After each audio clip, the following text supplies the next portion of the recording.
And then he grabbed me, and to get me closer and tried to feel on me.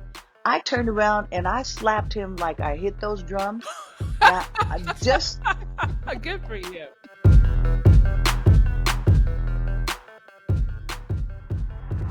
Hey everybody, I'm Lonnie Love, comedian, talk show host, and Emmy winner. Oh, well, I'm Erica Montalvo, writer, showrunner, and the Emmy winner's super fun sidekick. That's right, Erica. And thank you all for joining us for another episode.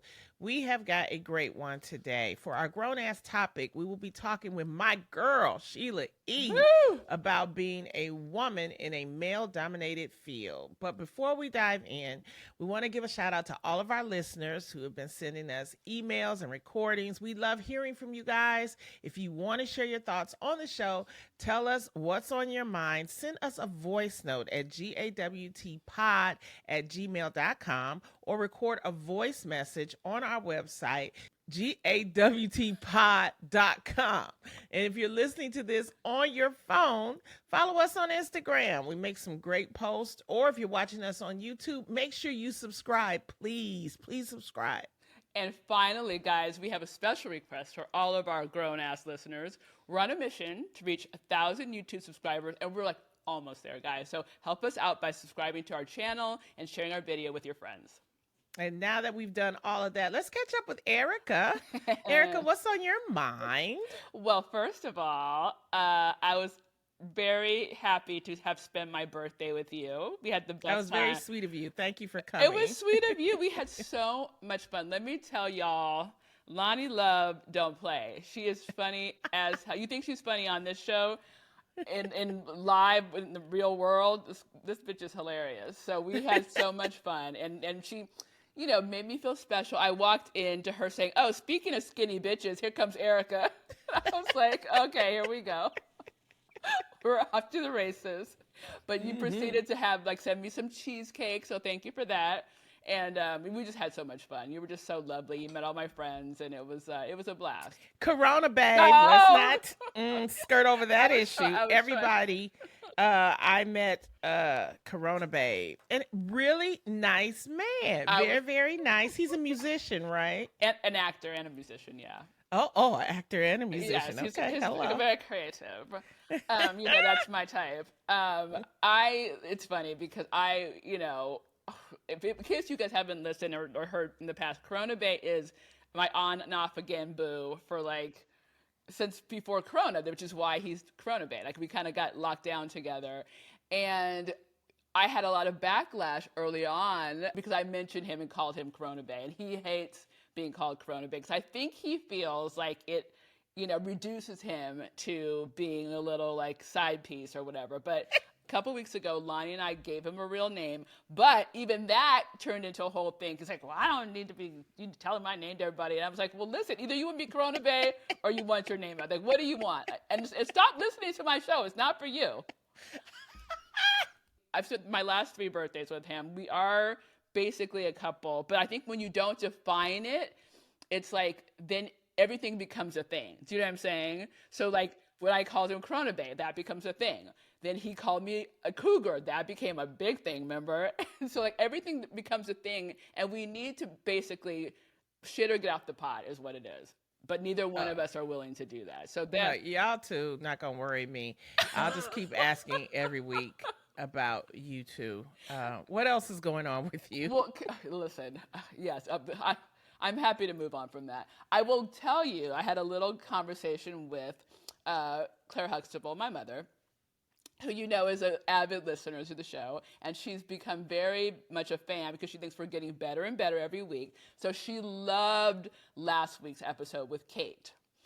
Oh, wow. Because, it was and Kate is amazing, and if anyone hasn't listened to it, she talks about grief and is so open about her situation where she lost her dad.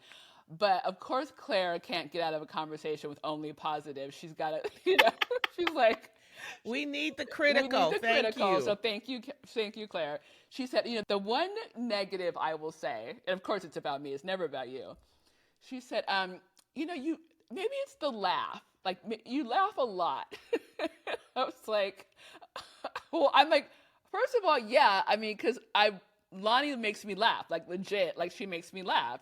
And she's like, well, I never heard you laugh like that before. And I was like, well, maybe because you're not funny. Okay. But Loni legit makes me laugh. So I'm sorry, everybody, if my laugh is off-putting, but I'm legit laughing because Loni Love makes me laugh. So there you go. Well, this is a growing medium that we're doing. So you find out what's good, what's not. And everybody has their little quirks, but I like your laugh. So, well, listen, I can't help it. Listen, and I'm usually behind the camera. So I'm usually laughing behind the camera so they can cut me out. I love it. And we love Miss Claire and everyone else the out there. Mm-hmm. And that's enough about you, Erica. Thank you. Let's move on to our new segment, the Grown Ass Woman of the Week. It's our way of spotlighting women making a difference, whether it's someone in your community, a friend, or even you. And this week we are highlighting a wonderful woman. Her name is Sheila E, and she has this wonderful organization called Beauty to the Streets. And Beauty to the Streets is her nonprofit organization that she provides food, hygienic services, and unconditional support to people without a home. And it's for the Los Angeles area. She's extended it to San Diego, and now she's even in Las Vegas. And what she does is so phenomenal. She's a makeup artist, and she gives free haircuts to the homeless. She goes on Skid Row. She goes all over. But what she started doing was putting this camera that hangs in her truck, and she started running TikTok lives and Instagram lives, and you can actually see the people that she has to service, and some, are mentally challenged, some are just homeless, but the kindness that Sheila E shows to the people is always there. And she'll give them, a meal. She gives them a snack. She provides socks. That's something that homeless people really, really need, is like, socks. And she hopes that she's changing the narrative of homelessness. And she uses it, like I said, as a fundraising. She's been doing this since 2017. So I just wanted to give a shout out to Sheila E. And if you could follow her on Instagram or on TikTok, it's Beauty, 2, the Streets.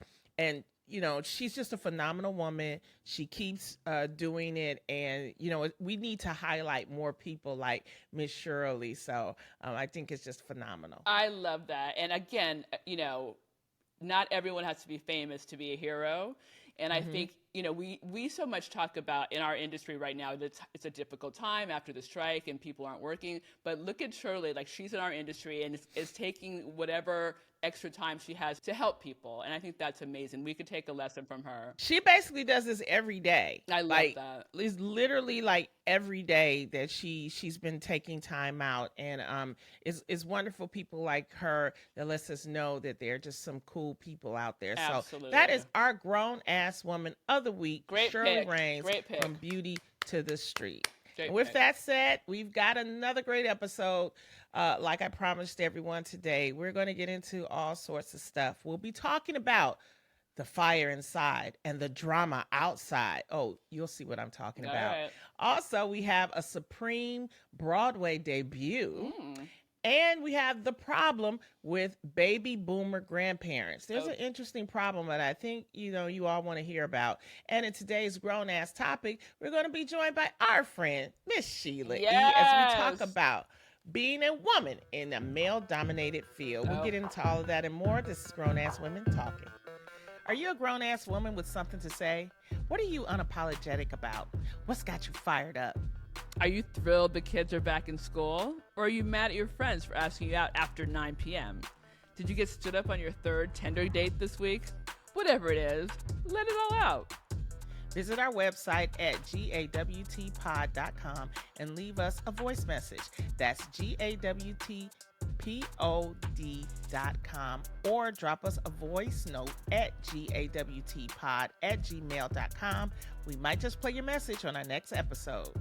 So don't hold back. This is your space to talk about it. We're back with more GAWT. Now's the time for Grown Ass Women News. Each week, I'll get Erica's take on the week's entertainment news, current events, and news about grown ass women. First up, there are a lot of movies coming out, especially for the holidays and for Christmas. And I've been going to a lot of premieres. I know, you're very busy these days. I see on your Instagrams. Well, it was one movie that I went to. It's called The Fire Inside. It's the story of Clarissa Shields, and it's due out on Christmas Day. It stars Ryan Destiny as Shields and is directed by the Oscar-nominated cinematographer Rachel Morrison. I was really happy to see that. And it was also written by the Oscar-winning director Barry Jenkins, and it also stars Brian Tyree Henry. And it's about Shields, Clarissa Shields, the boxer, who at 17 is the youngest boxer at the United States Olympic trials in 2012. She won gold medals for both 2012 and the 2016 Olympics. She's also the first American woman to win a gold medal in boxing at the Games. And she went pro in 2016. And it's just a wonderful story, a very well-written story. I think Barry Jenkins did a great job. The acting is phenomenal. Ryan Destiny is just this wonderful young actress. And you know what? I was really happy at the premiere to see so much support for this film. You had Michael B. Jordan there. You had a slew of people. Jamel Hill was there. Ah, girl. I got to say hi to her. Oh, cool. I got to actually meet Clarissa Shields, and she's just a phenomenal person. And with all of this wonderfulness coming on, you know, there's some drama happening. Uh-oh, what went on? There seems to be some fallout between Papoose and Remy Ma, which dates back to 2023, when Papoose discovered that Remy was cheating with him on a battle rapper called Easy the Block Captain. He's a, yeah. What the hell? The kids know. Oh, boy. Okay. But Papoose allegedly assaulted this battle rapper, we'll just call him Easy, during a battle rap event that same year, but never spoke publicly about the fight or his and Remy's deteriorating relationship. Now, Remy, of course, went to jail for some time. Pap held her down. They were on the reel many times. They ended up having a wonderful baby that they called the Golden Child, and she's just a beautiful little girl, and it's just a wonderful love story. And now all of a sudden, this is all changing. All of that changed when Remy Ma made a scathing social media post last week revealing that Papoose had a romance with Clarissa Shields, the boxer. Say, what does it have to do with the movie? But now, yeah, I was gonna get to it. Okay, I mean, you took a minute. Now she's accusing the rapper of being a serial cheater and being involved with multiple women. So Papoose responded by confirming that he knocked out Easy the Block Captain, deeming Remy as a narcissist. And you know, for a long time, Remy and Papoose, we knew something was going on because you know how they stopped posting each other, right, and you just see right, and you just see the baby with one of them or whatever. So now this has happened, supposedly because Remy believes that Papoose and Clarissa are now dating. And so the bad blood keeps boiling over because Pap said he knocked out her, which is Remy's proposed boo, the Easy dude. And now it's a mess. And the thing is Clarissa actually sent out a tweet saying, hey, my movie is about to come out. My people are going crazy because this isn't good publicity. Right. Don't fuck up my shit right now. Come on now. So what do you think about all of this? This is like drama. I mean, listen, you and I talked about this, about these women, which I love. I love, Remy. I love, Cardi B, but all of them in love with these bad boys. Like, what do they expect? You know what I mean? It's like now Cardi B and Offset are in the club together again. It's like, they love the drama. They love that kind of like, somebody's going to shoot somebody for me. Someone's going to beat somebody up for me. Someone's going to, come back and get me in the club because even though they cheated on me, I got 5 of their babies. I mean, like that's some rap shit. That is some rap shit. I am sorry. I'm not in it. You met Corona Bay. He's not a rapper. So I don't know about Thank that. goodness. Thank goodness. Thank goodness. He sings like Bob Dylan songs. I know. He's a little guitar. He's going. I checked him out on his Instagram and I saw him. So it's like, yeah. Don't date rappers. I think the whole moral of this story is don't date rappers. You go straight up acoustic. You got to go acoustic. But you know what? At least it's giving her some type of publicity. I think, 100%. People didn't know, so. Bad and publicity is good publicity. Yeah. Exactly. I say watch her movie. It comes out Christmas, The Fire Inside. Another movie that I went to the premiere of was the Mufasa movie, which is the Disney movie. Is the story of Mufasa, which is the father of Simba. I love it. And it's this was another movie by Barry Jenkins. Barry doing it. Can I say I love Barry Jenkins? Have I said that a number of times on this? Him and Coleman Domingo are your 2 favorites. You love him. You love Coleman Domingo. You love Michael B. Jordan. So cool. He is just a cool and I don't think I've said this before, but Barry Jenkins, what I really love about him is that he really loves the whole process of movie making. He's the Oscar-winning director of Moonlighting. And Moonlight. Yeah. And he actually developed a lighting system that is great for people of color. Because, a lot of people don't realize how lighting is so important. And the reason why and you remember, you as a writer, back in the day, like I'm talking about like in the 80s, they wouldn't put dark-skinned people on sitcoms because of the lighting. Right, absolutely. Because if there was a majority of white people, then you have like that 6th or 7th seed, which would be the black person or the person of color. Neighbor, yeah. It was hard to like because you got all these white faces, absolutely. And then you got that dark one down there, and it's like it was always like an issue. But because of technology and I'm not making this up, because remember when Oprah Winfrey had her talk show? I was going to say Oprah made that happen. She had special lighting. Absolutely. That was very, very expensive. We could never get it on the reel. That's why the reel. We can't get it on this show for sure. Oh, can I get some lighting, Siege? I mean, it's like, all you need is a gold filter and you're good. But she was using all types of filters, things like that. So anyway, I say all of that to say that Barry Jenkins developed this really great lighting system, him and his team of people. And I think that's one of the reasons why, when you see his film, you see this clarity, this clearness. It's very artsy.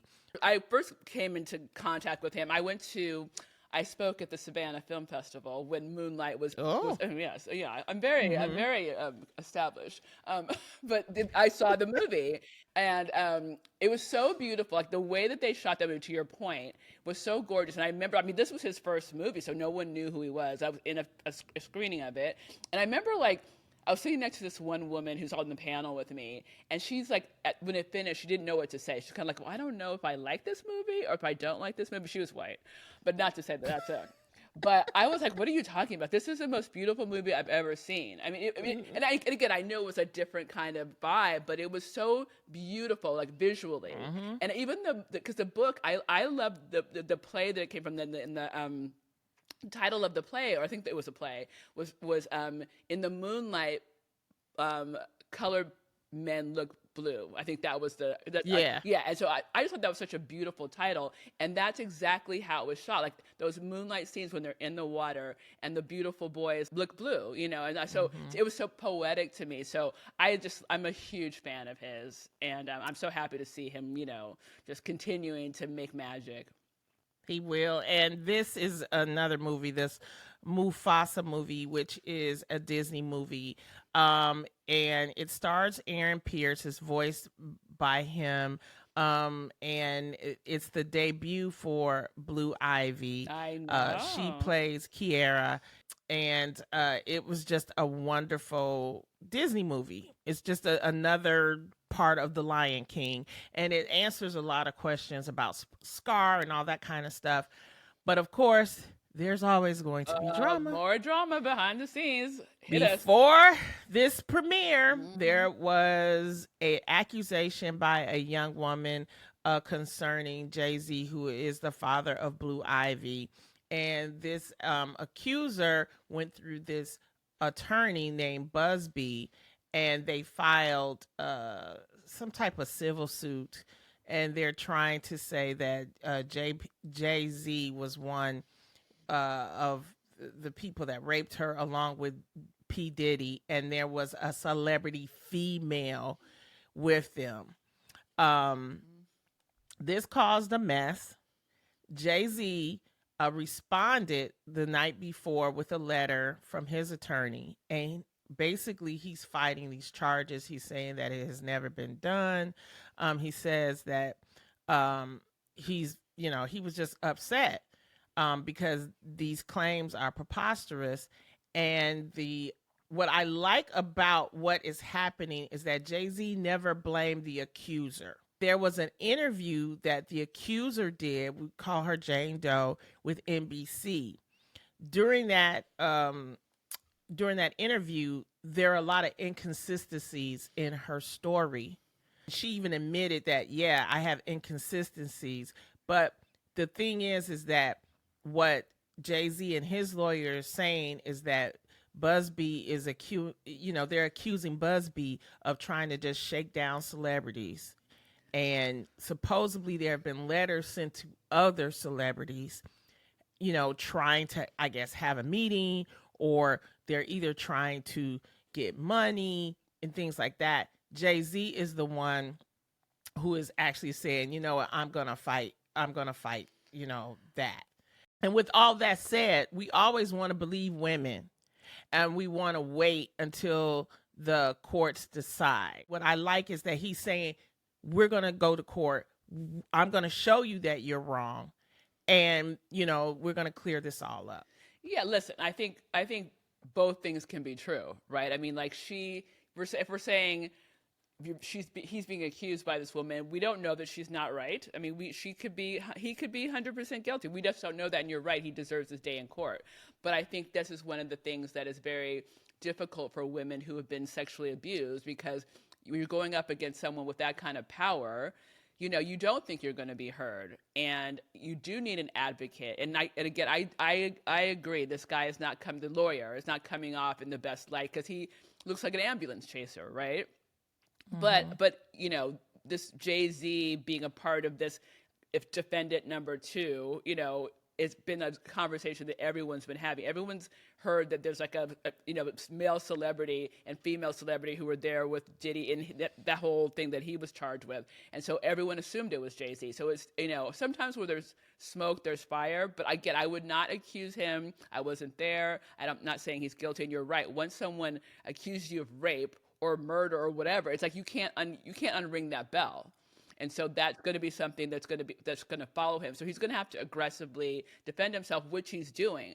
But at the same time, you've got to feel for this woman who, at 13, quite frankly, I know the inconsistencies seem, dubious. But do you remember at 13 what you were doing? And if she was drugged, you're going to have fuzzy memories. I'm just saying, it doesn't make him not guilty just because at 13 she doesn't remember, after being drugged, what lies she told to her parents. Right. Well, the thing is that I'm going to ask your opinion of this. This came out the the night before the premiere. Do you think he should have went to the premiere? Listen, I think to your point, he's doubling down on being innocent, and I think he wants to hide in plain sight and not. I mean, I think he thinks if he didn't show up, it'd make him look guilty. You can either look at it two ways. It's I'm not guilty, so I'm going to show people that I'm not afraid to show up for my daughter or walk the streets. Or it could also be like, I'm above the law, and so no one's going to get me anyway. And that's what I think came off with Puffy. And that's why they got his ass while he's walking through a hotel. With that said, quickly, there's some other Christmas movies that are coming out, a complete unknown. Timothy Chalamet is playing Bob Dylan. Also, Nicole Kidman is coming out as Baby Girl. Ooh, I can't wait to and see these that. are all like potential Golden Globe and it's award season. So it's going to be an interesting season. So it's going to be a bunch of holiday movies if you're interested. Well, first of all, I've got all of them now from I get my screeners from being in the Guild. And the Academy, and so I'm excited because I would not see them otherwise, Well, that's for your holiday, but also I want to give it a shout out to Supreme Court Justice Ketanji Brown Jackson. She made a one night only Broadway debut in the play & Juliet. And it fulfilled a lifelong dream of hers. She had such a good time. She was so cute. She's so cute. She's like itty bitty. She's tiny. She's a little something, And I'm glad she did that. I mean, while other people are hanging out, other justices are hanging out with billionaires, she's just, doing theater. So cute. I just think that that's great. I love that she was like probably a theater nerd. You know what I mean? Like she's like, oh, I'm going to go study my books, but then I got to go to theater class. And she probably always wanted to do that. It's so cute. I love it. Also, we want to talk about something a little serious. There was this article that says that women in Congress are more likely to be victims of deep fake pornographic items than their male counterparts, according to a national organization that combats disinformation online. They're called deep fakes and also known as AI-generated, non-consensual, intimate imagery. The images are also called deep fake pornography, and they target mostly women. And so a lot of our congressional people, and if you notice during the campaign, they were doing this with Kamala as well. Mm-hmm. So there definitely needs to be some type of legislation to combat this. And this is what a part of what we were striking about the 100%, actors was this new AI technology. Yeah. So what do you think about that? Yeah, I mean, listen, it's such a slippery slope. And I know that, there's still legislation going on right now, but I think, you have to be able to own your own likeness. You do. And anytime someone infringes, it's intellectual property, right? So if someone was going to go and take you and take your jokes and just, put it on the internet and change the punchlines or make it racist or whatever, like that's got to be against the law, because that's right. That's putting, like, that's defaming you, right? And you have to be accountable for stuff that you have to verify that you didn't say something. It becomes a whole thing. So yeah, I mean, there has to be legislation, and I don't understand why it's taking so long. Yeah, I don't know why either. It's just, everybody's like scary. That's just like this whole TikTok thing. They're talking about banning TikTok, and it's like, it takes so long. I don't know. It's like we could do everything else quick. When they want to get my money, they take it quick. They sure do. Pass these policies. I mean, it's like the drones, right? Like those drones over New Jersey. Like, why don't we let's get those drones? Like, why are we talking about whether the drones are like okay or not? Like, let's make something happen. But that's the problem right now with, I think, Washington in general. I think, like, you have to have 15 million votes to have something done. It's like no one can do anything unless you have it's bureaucracy, it's red tape, it's all the stuff we talked about before, and it's just definitely so. It's we'll keep looking at that. Also, there's this new phenomenon, Erica, of boomer grandparents that are refusing to be directly involved with their children and grandchildren. Honey, they like, you can keep them babies. You can keep them. All on TikTok, all on X. There are all types of tweets and there are all kinds of posts complaining, and I was reading one. It was her name was Kira. She says, I think about writing a book about the devastating phenomenon of baby boomer grandparents refusing to be directly involved with their children and grandchildren. I've heard so many sad stories from Gen X parents like me recently. And so she ended up getting a response by one lady. She says, I'm the mother of two beautiful daughters, 26 and 26-year-old twins, and my husband and I have been all in 24/7 their entire lives. We set them up for success with love and really being present. Both have advanced degrees and steady boyfriends. That being said, I will not be a nanny for their children. I will love them and spoil them, but I will not be an every week plan. It's my time now to travel and enjoy my husband. We've never asked our parents for anything. Them offering a date night was the cherry on top. Otherwise, she saved and hired a babysitter. Call me selfish. What do you think? I love a glamma. That's what I call it, a glamma, because, and it's funny because when Wendy Brickell was on our show, and she is on Papa's House, and that's her character. Like, she plays Damon's ex-wife, and she comes in, and the kids run to her, and she's like, "Oh no, did you wash your hands? Like, go over there," And I think it's true. I mean, listen, especially like my mom. I think my mom has no grandchildren because my brother and I are, have horrible relationships, but I think deep down she's kind of like, thank God, you know what I mean? Like, she doesn't have to deal with our kids. She's happy to deal with our dogs, and that's about it. But I think, at some point you should help your children. I mean, I think they've helped. I think to that woman's point, like she's helped her kids. Now she's not going to help her kids.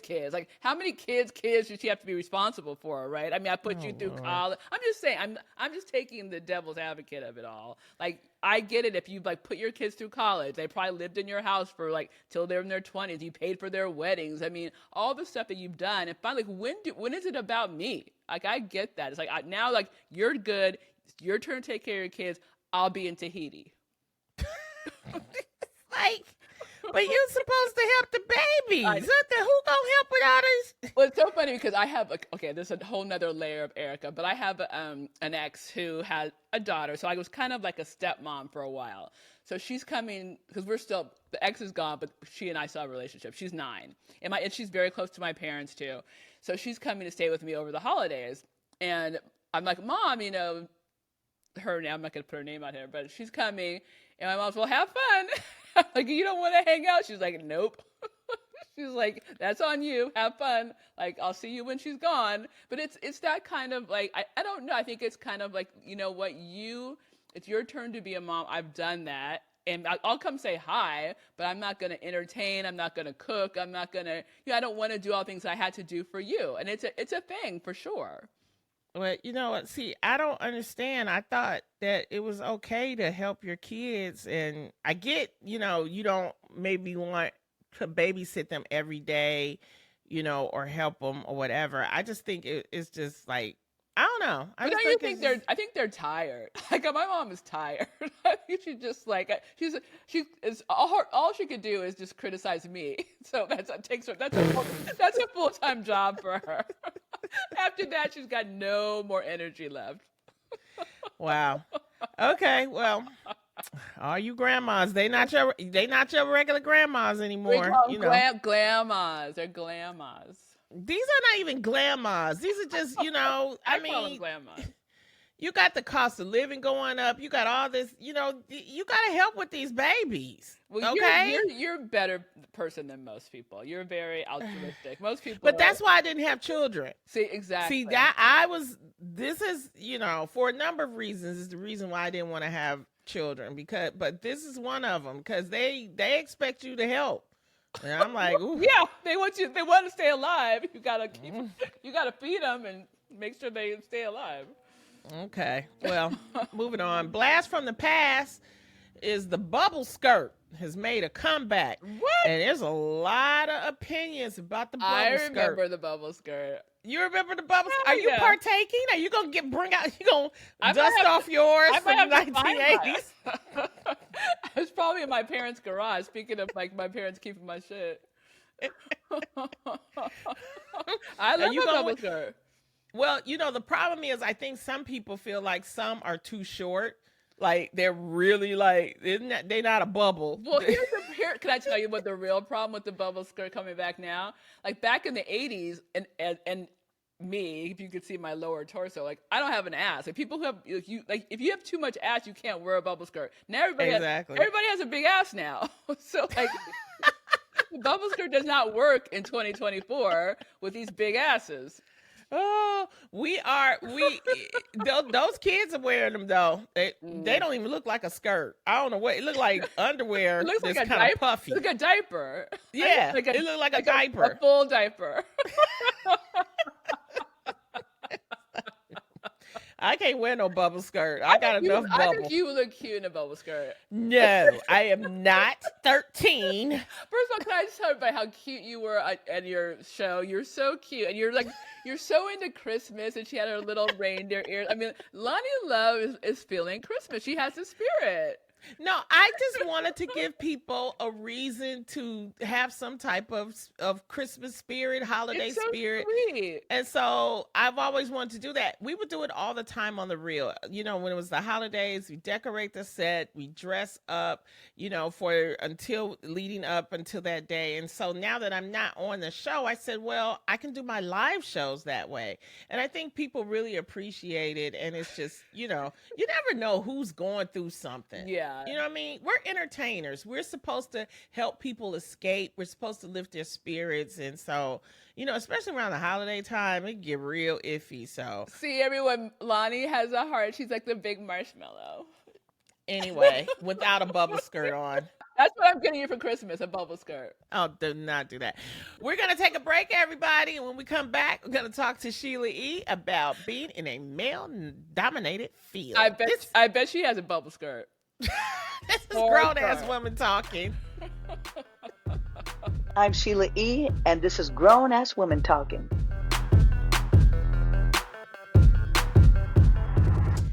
Today's guest is the legendary queen of percussion. Her solo career skyrocketed with hits like The Glamorous Life and A Love Bazaar, cementing her status as a revered drummer, multi-instrumentalist, and vocalist. And she has worked alongside such music legends like Prince and George Duke, Herbie Hancock, just to name a few. And beyond the stage, Sheila has excelled as a producer, actress, and author, chronicling her journey in her autobiography, The Beat of My Own Drum, while passionately advocating for music education through her philanthropic work. In July 2023, she made history as the first female percussionist to receive a star on the Hollywood Walk of Fame. And this year, her debut salsa album, Bailar, featuring Gloria Estefan, Ruben Blades, and many more, earned 2 Grammy nominations, including Best Tropical Latin Album and Best Global Music Performance. She is a true trailblazer, a music icon, and she continues to inspire the world with her unmatched talent and passion. Please welcome my sister, Sheila E. I mean, come on now. Legend. Thank you for gracing us. Oh my goodness. Oh, thank you. How I you been? appreciate it. Congratulations on the 2 Grammy nominations. Was that like a surprise? What? Tell me what you were feeling. Oh my God, I was shocked. I mean, I was hoping and then forgot about it. You're doing your thing, and then that album took so much work, and it was probably I believe one of my best works yet, and it just took a lot. It was 2 years in the making and 5 years to completion, like really, on my bucket list of wanting to do it, and I finally had the time to do it and make it right.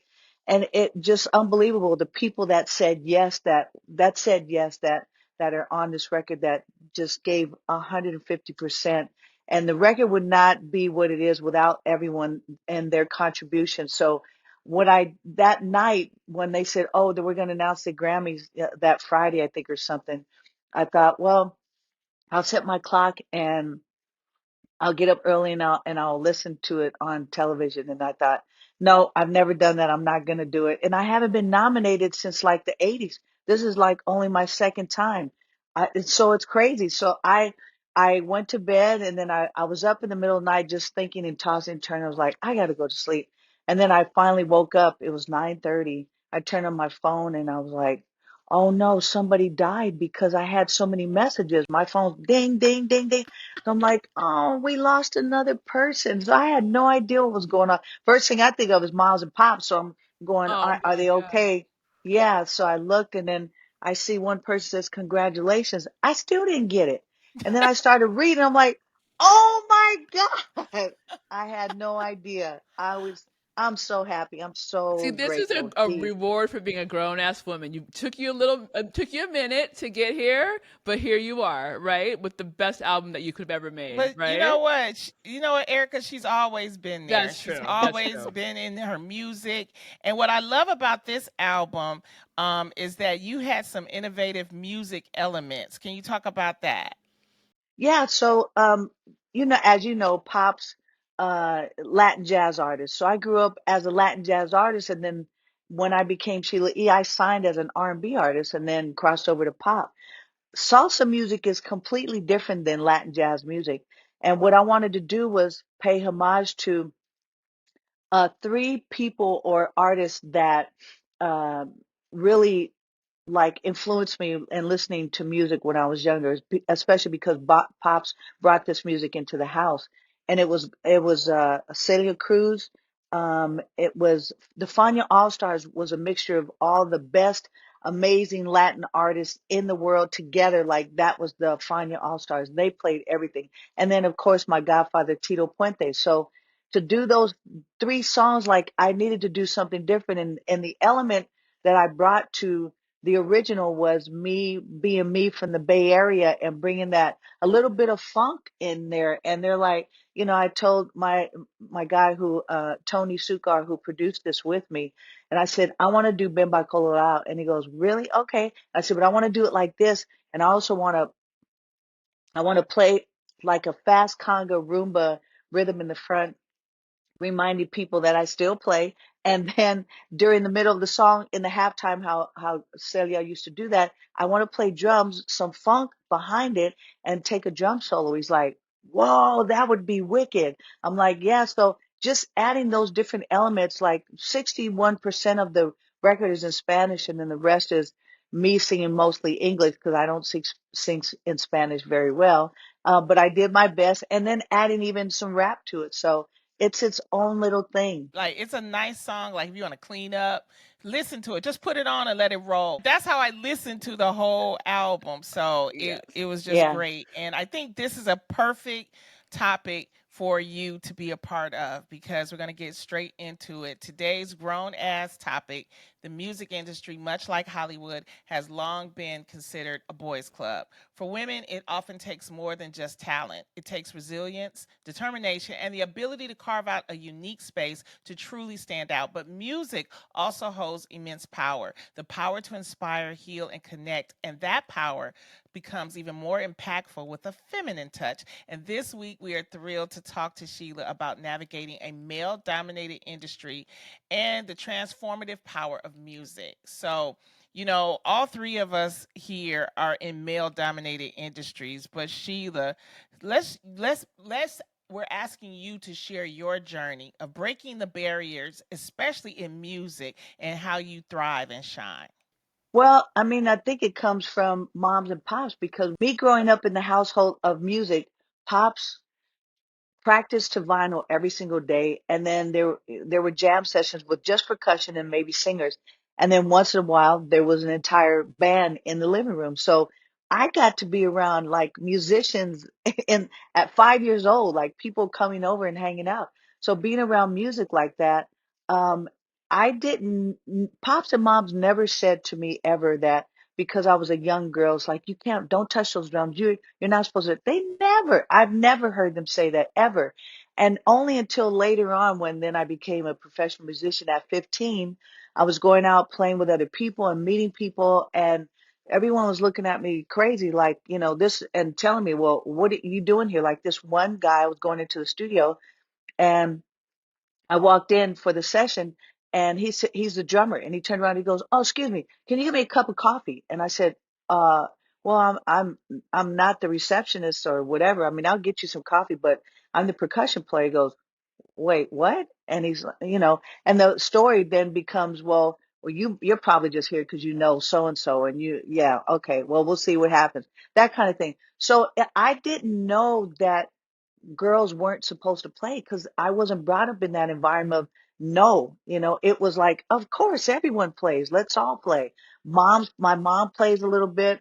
Of course, my brothers do, and the family would come around. But being born in the Bay, the thing about being so eclectic, the city itself is people would come to the parks and go to like Berkeley College out in the front, and we would just call each other and say, hey, we're going to go meet in at the Mission District at the park in San Francisco or in Oakland or what, and we would all bring our percussion instruments and play. So there were always kind of women around playing as well. But I mean, really, to be able to do this in an environment of just men was very interesting, and kind of always being the only woman there, especially the musician part, not singers, but playing an instrument was different. And uh, it was rough at times. Absolutely. Well, like Lonnie says, I mean, you've always, I mean, listen, you're a beast. You're Sheila E. We like, bow down. But do you think that you, at that time, ever succumbed to the scrutiny of you being a woman, and did it close doors for you? And then now going forward, this new album,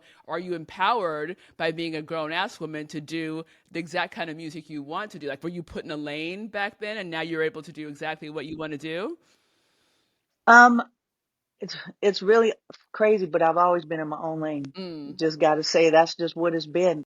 If I'm in a situation and I'm a part of a group, like say Marvin Gaye, his Mm. last tour, 1982, it didn't even matter. This man is, I'm looking at, like, oh my God, it's Marvin Gaye, and playing like the song that I grew up listening to and being able to play congas on what's going on, like amazing.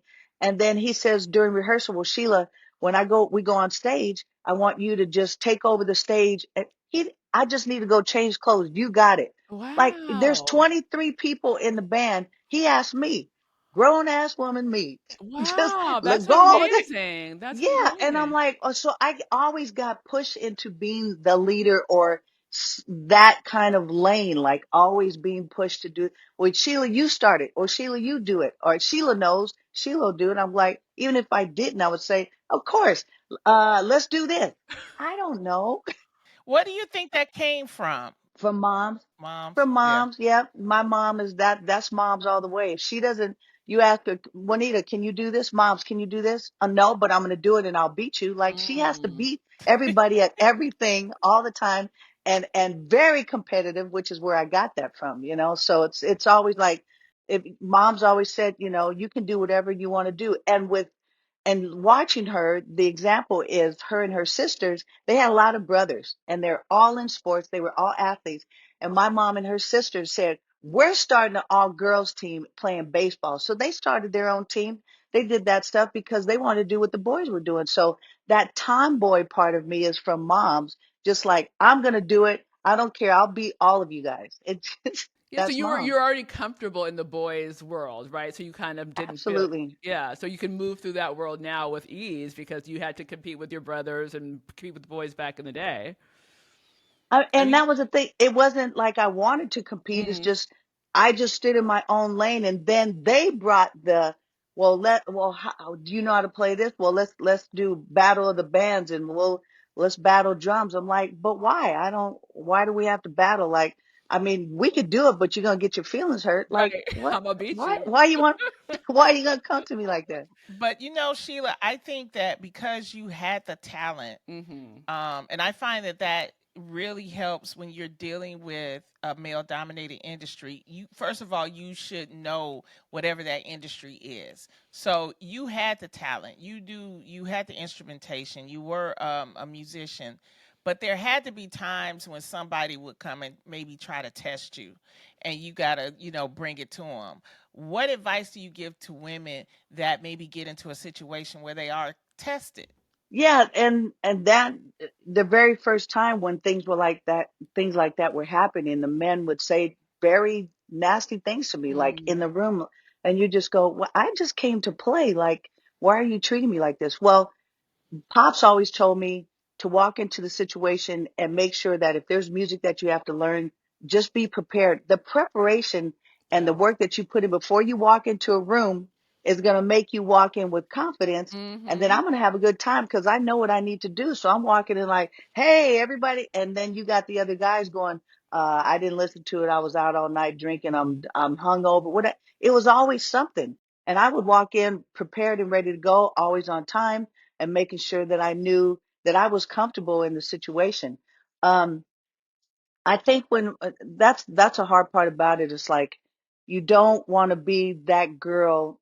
You just have to stand up for yourself and not saying you better respect me, not by saying it like that. You shouldn't have to. You should stand in your own who you are as a person and walk in that I love myself, I respect myself, and I expect you to do the same. So, don't come for me in that kind of way, or you might have to say to someone, you talking to the wrong person. But how do you deal with that though, that frustration? 'Cause I know like we've talked about this with other women who are like Carrie Champion, who was on, who's a sports reporter.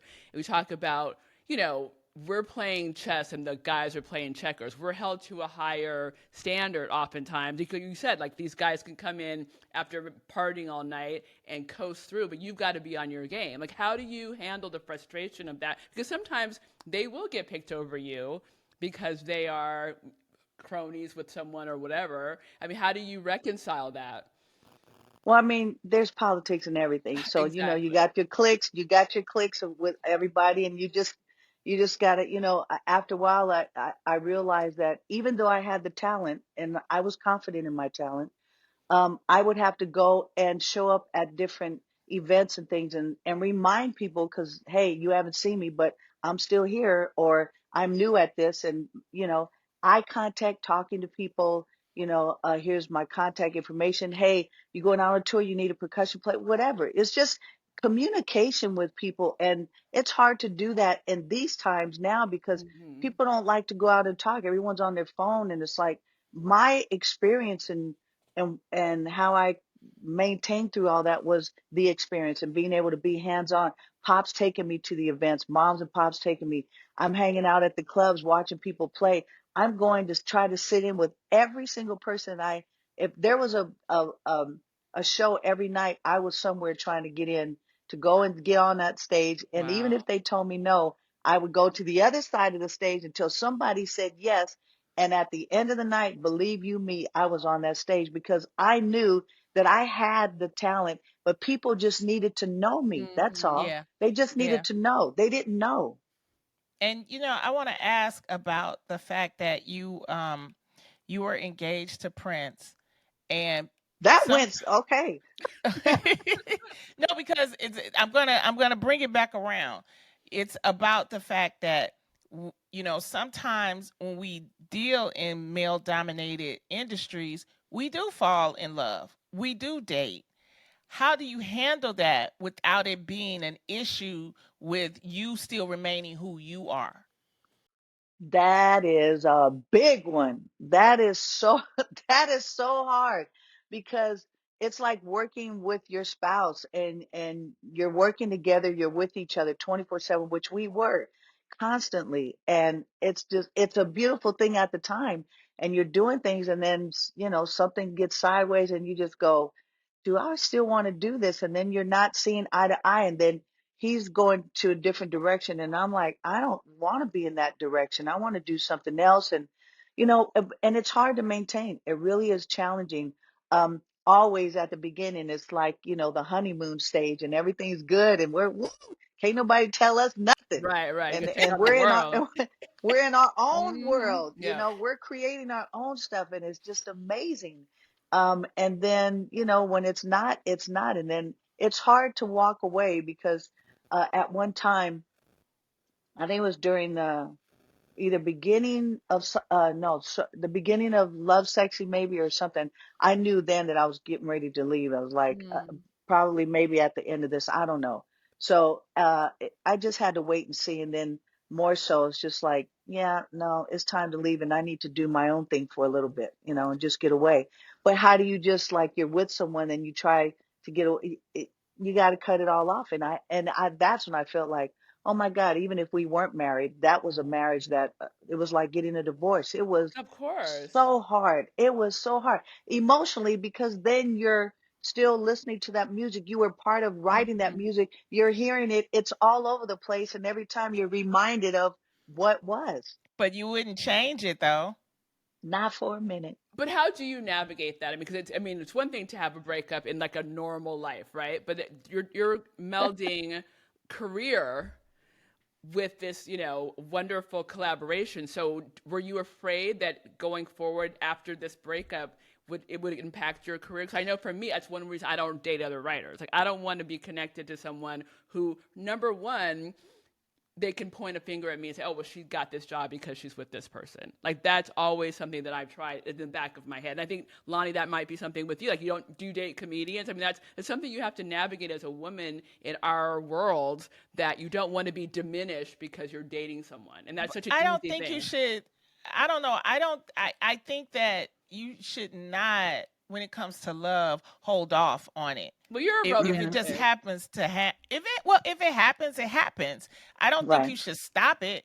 I just think you have to be careful. And I think that's why I was asking Sheila about, was there something that you set up or was there something that you did? It's like to kind of like make sure that you stay true to who you are. Because a lot of times we can take on this other person and we forget about ourselves and then we lose Absolutely. ourselves. Absolutely. And you start, and that was part of it. That's what I'm saying. Things started changing, and you just go, I know that I need to do my own thing. And that is that part. It's like, okay, you love me for who I was, and now I can't go that direction. Like it doesn't work. Like we're not connected anymore. And it's funny because I'm around mostly musicians, Mm-hmm. and I've always like my first like love was Carlos Santana, and I Oh yeah, was Oh, he's in I amazing. love love. Carlos. And it's a thing about men and guitars. I don't Who does know, it? and so A man a good. Yes, Sheila E. And I also bring it up because on the Netflix documentary, which we've talked about previously, Sheila, The Greatest Night in Pop, you were featured on that. And it's the Mhm, story about how Lionel Richie and Michael Jackson put together We Are the World. mhm. And it was so interesting because I'm always happy to see Sheila and give her expertise. But what I don't know if you want to elaborate a little bit, but to not give it away. But there were things in that documentary I was so proud of her Oh my God, of for. course. I was really, really proud of you and how you stood up for yourself. How hard was that at that moment, back in that time, when you're in Yeah, the room with all these people and something hits you like, wait a minute, Mm-hmm. nah, this ain't right.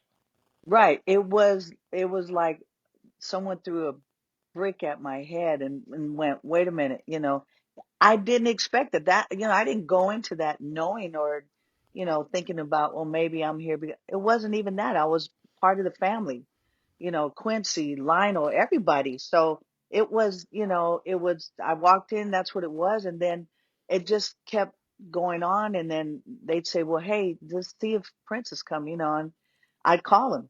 I'd make the call uh, and I talked to him. He asked me, how's it going? It was like, I think you should be here. You should come. He goes, really? And I was like, yeah, it's really cool.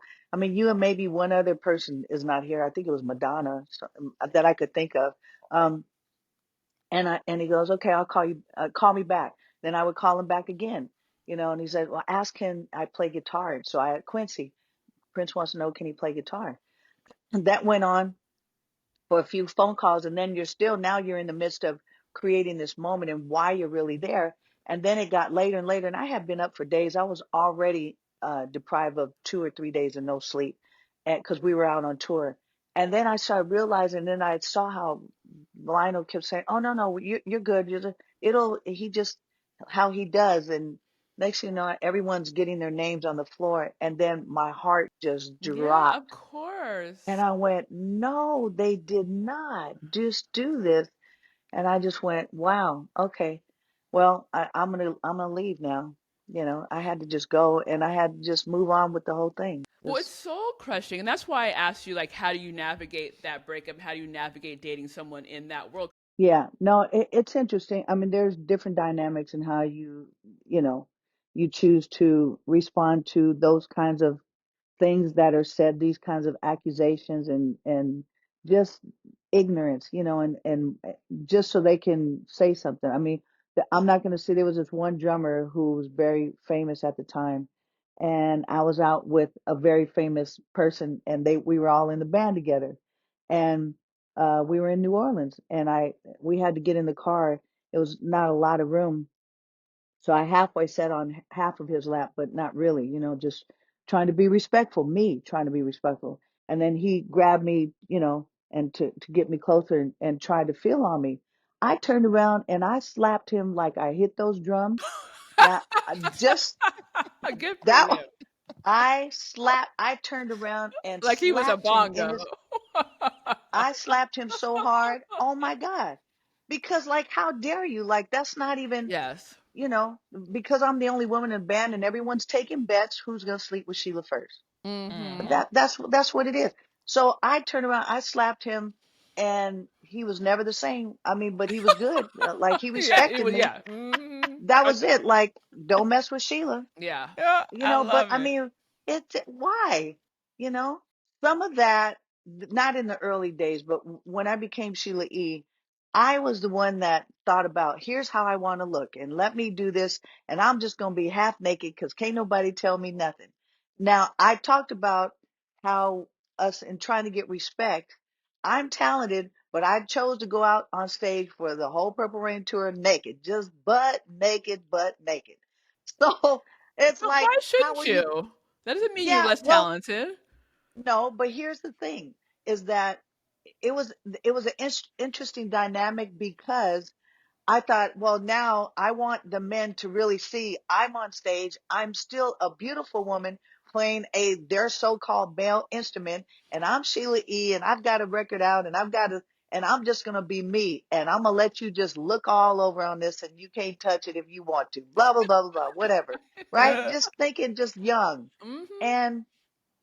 and so after a while, like, and I would bring men on. This is where Janet got this from, Mm-hmm. Oh, Jackson, it if was you good. will. Mm-hmm. Would bring the man up on stage, and then I grabbed the man's crotch, and and I'd have my bodyguard put their hands behind their back so they couldn't touch me. And there was this whole routine.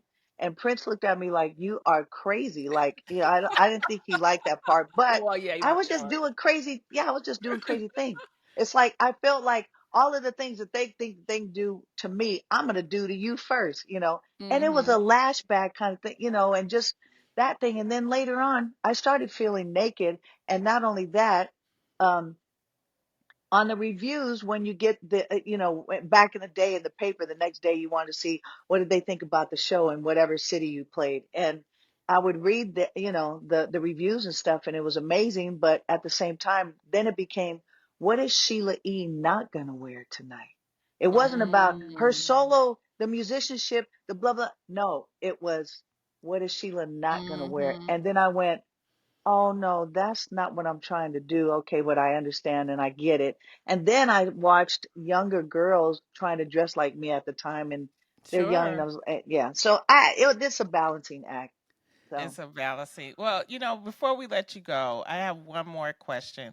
What is one piece of advice you would give to women aspiring to succeed in a male-dominated industry? I look at it as this. I never really say that.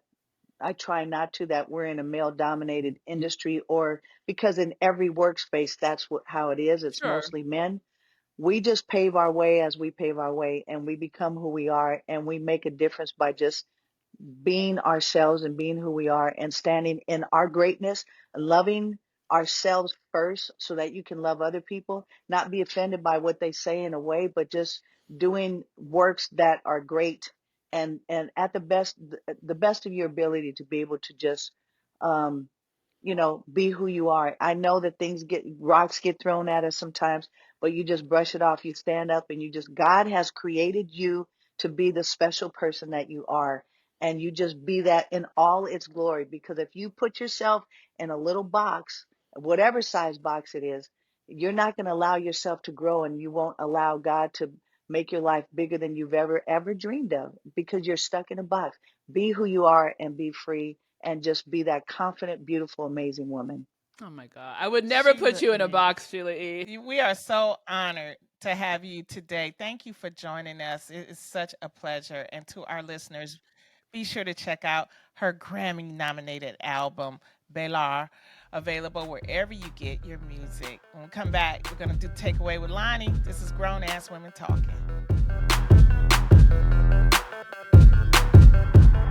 I'm feeling super glamorous right now. Lonnie, how are you feeling? What's the takeaway? What did we learn this week? Well, first of all, I think, when we talk about dealing with men in a male dominated society, I love the fact that Sheila was so open about, being in a relationship. I think the most important takeaway I got from it is to always be yourself. And sometimes if you feel that little something that doesn't feel right in your gut, things are happening, then it's time for you maybe to get out. It's time for you to speak up, or it's time for you to make a change. It's time for you to try to do something different. And that doesn't necessarily mean you have to leave the situation. It just means you have to handle the situation differently. That's what I got from that whole conversation. What about you?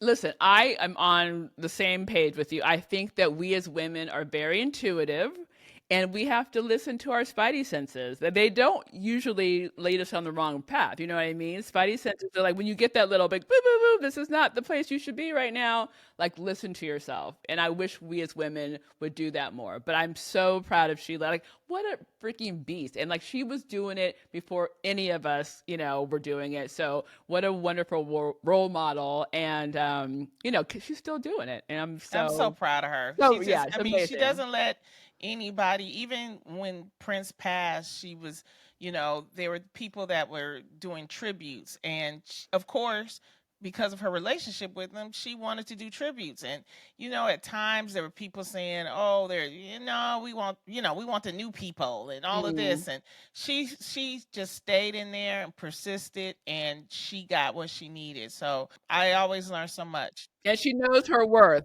She knows her worth, and she knows her stuff. So, well, thank you all for joining us for another episode of Grown Ass Women Talking. Please follow us on Spotify, Apple Podcasts, or wherever you get your podcasts. Leave us a 5-star rating. Don't forget to follow us on Instagram or YouTube at GAWT Pod.